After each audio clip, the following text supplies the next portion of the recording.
محترم ناظرین کرام، بزرگان دین اور میرے عزیز ماؤں اور بہنوں بھائیوں، السلام علیکم ورحمۃ اللہ وبرکاتہ۔ ناظرین، ذی الحجہ کا مہینہ اپنی برکتوں کے ساتھ رواں دواں ہے اور بالکل آخری ایام ذی الحجہ کے چل رہے ہیں۔ اور ذی الحجہ کا مہینہ قربانیوں کا مہینہ ہے، عبادات کا مہینہ ہے، اسلام کا ایک بنیادی رکن حج اس کو ادا کرنے کا مہینہ ہے، اور اس کے ساتھ ساتھ اسلامی کیلنڈر جو ہجری کیلنڈر ہے اس کا آخری مہینہ ہے، یعنی اس پہ سال ختم ہوتا ہے ذی الحجہ کے اوپر۔ تو اس اعتبار سے ہم بالکل سال کے اختتام پر ہیں اور اگلا سال شروع ہونے میں 2-3 دن ہیں، اور محرم الحرام سے اسلامی کیلنڈر کی ہجری کیلنڈر کی ابتدا ہوتی ہے، سال شروع ہوتا ہے۔ تو انتہا بھی قربانی، ابتدا بھی قربانی۔ ذی الحجہ کے مہینے کے اندر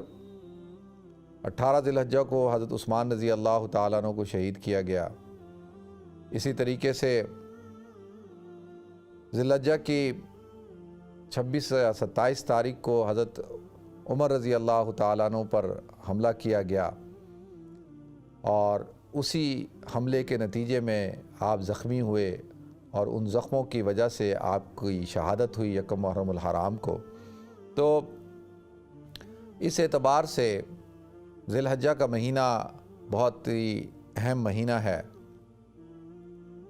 ہم سب کے لیے، تو اس لیے کہ سال کا اختتام ہو رہا ہے، اور حضور اکرم صلی اللہ علیہ وسلم نے ارشاد فرمایا انما الاعتبار للخواتم، کہ انسان کے اعمال کا جو اعتبار ہوتا ہے وہ خاتمے پہ ہوتا ہے۔ تو سال کا اختتام ہے،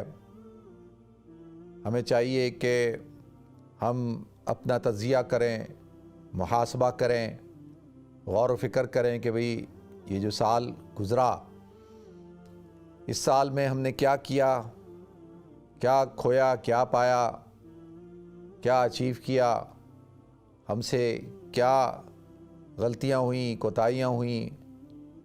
بہت کچھ ہم کر سکتے تھے جو ہم نے نہیں کیا۔ تو ایک تو اس حوالے سے محاسبہ ہونا چاہیے کہ جو ہم نہیں کر سکے، جو کوتاہیاں ہو گئیں، غلطیاں ہو گئیں، تو ان کی ایک لسٹ بنائی جائے اپنے دماغ کے اندر کہ اب ہم نے آنے والے سال کے اندر یہ سب کچھ نہیں کرنا۔ جو ہم سے غلطیاں ہو گئیں، کوتاہیاں ہو گئیں، جو بھی ہم سے غلط کام ہو گئے، سستی کاہلی ہو گئی، تو اب ہم نے پکا ارادہ کرنا ہے کہ بھئی ایک تو ہم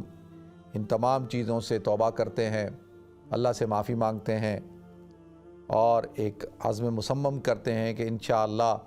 جو آئندہ آنے والا سال ہے اس سال کے اندر ہم ایک نئے جوش کے ساتھ، ایک نئے جذبے کے ساتھ، ایک ولولے کے ساتھ جو ہے اس سال کو شروع کریں گے، اور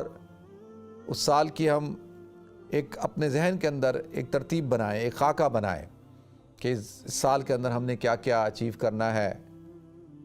کن کاموں کو کرنا ہے، کن کاموں کو چھوڑ دینا ہے، کن خیروں کو بجا لانا ہے، کن چیزوں کو ہم نے نہیں کرنا۔ تو اللہ تعالی ہم سب کو سمجھنے کی توفیق عطا فرمائی، اور یہ سال کا آخر ہے، یہی میں سمجھتا ہوں میرا پیغام ہے کہ اللہ تعالی ہم سب کو اس پر عمل کرنے کی توفیق عطا فرمائے۔ وآخر دعوانا الحمدللہ رب العالمین۔